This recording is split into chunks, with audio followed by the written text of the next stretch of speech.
Erev Shabbat Shalom. This week we are reading Parshat Vayishlach, the Parsha of the meeting of Jacob and Esau after so many years of separation. And just before they meet, there's the amazing passage in which the Jewish people get the name Yisrael. We are called the children of Yisrael, the children of Israel. Our state is called Israel, Eretz Yisrael, Torat Yisrael, Am Yisrael.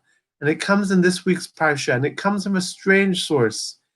It comes from a nameless man, perhaps the angel of Esau even, according to Rashi and many of Chazal, who wrestles with Jacob all night while he is left alone outside of his camp. And ultimately, when he sees neither side can be victorious,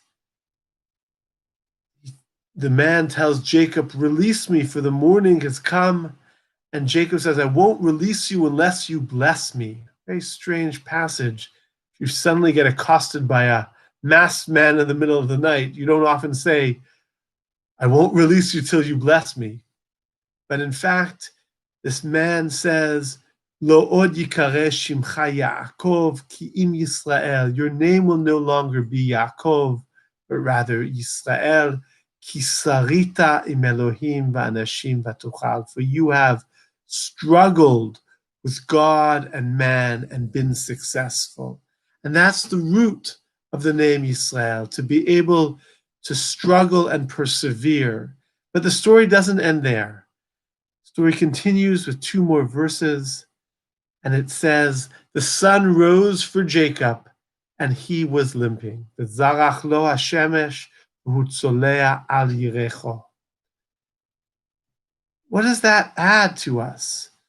Our sages suggest that if we count from the beginning of the book of Genesis, past about 2,200 years till Jacob's narrative, the sun rose each and every morning, yet the Bible never tells us the sun rose for any other human until Jacob.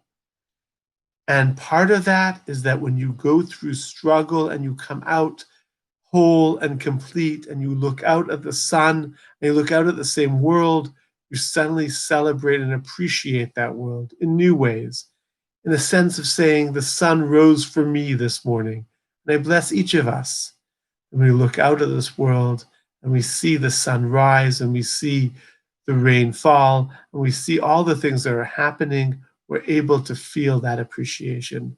But the verse continues, V'hu tzolea al yirecho, and he is limping on his hip. My mother of blessed memory, who was a polio survivor, survived polio as a young girl at age 3, lost all muscle usage in her left leg. And she always walked either with crutches or with a cane, with the aid of another person. Remember, as a young child, she taught me this very profound lesson. The lesson of what it means to be able to rely on another person, and the fallacy of thinking that we're all self-sufficient, standing on our own 2 feet.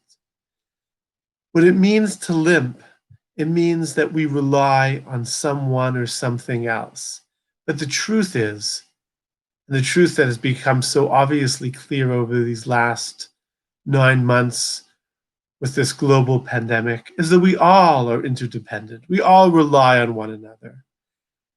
And what it means to be Yisrael, what it means to be part of the Jewish people, the people of Israel, it is to have the courage to say, I'm not self-sufficient, but I'm interdependent on one another.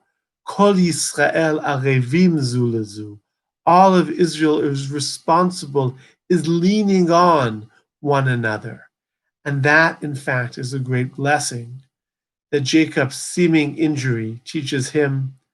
And may it be that we too learn to appreciate that same message of interdependency as a way not of feeling less, but of feeling that the sun rises for us. We're able to appreciate this world because we recognize that we're part of a greater web and greater connection. Shabbat Shalom. May we see the beauties both of our own dependence and of those who are dependent upon each one of us.